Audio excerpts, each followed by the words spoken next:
အားလုံးပဲမင်္ဂလာပါခင်ဗျာ Channel ကေမှပြန်လည်ကြိုဆိုလိုက်ပါတယ်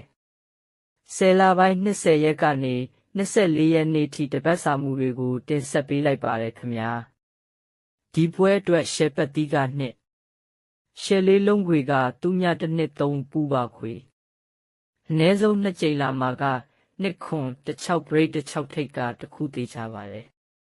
လက်ဆောင်အနေနဲ့ကတော့168 break 168 TB 168 break နဲ့168ပူပါခွေကတစ်ကြိမ်လာပါလိမ့်မယ်စိုက်မှုတွေနဲ့နေတိုက်တွေပါသိချင်ရင်တော့ကျွန်တော်ရဲ့ Viber Free Channel မှာအမြဲတင်ပေးထားပါတယ် Viber နံပါတ်ကတော့ကျွန်တော်ရဲ့တော်အကောင့် Bio မှာတင်ထားတဲ့3999393998ကိုလာမေးလို့ရပါတယ်ခင်ဗျာအားလုံးပဲအဆင်ပြေကြဖို့မျှော်လင့်ပါတယ်နောက်ဗီဒီယိုတွေမှာပြန်ဆောင်ကြတာပေါ့အားလုံးပဲမင်္ဂလာပါခင်ဗျာ Channel ကေမှပြန်လည်ကြိုဆိုလိုက်ပါတယ်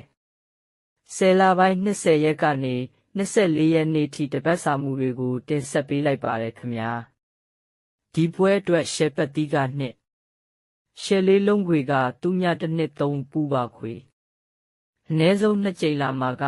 နှစ်ခွန်16 break 16ထိပ်ကတစ်ခုသေးချပါတယ်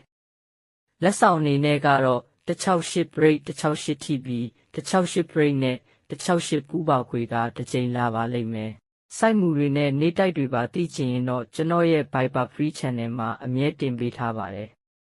Viber နံပါတ်ကတော့ကျွန်တော်ရဲ့တော်အကောင့် Bio မှာတင်ထားတဲ့3999393998ကိုလာမေးလို့ရပါတယ်ခင်ဗျာအားလုံးပဲအဆင်ပြေကြဖို့မျှော်လင့်ပါတယ်နောက်ဗီဒီယိုတွေမှာပြန်ဆောင်ကြတာပေါ့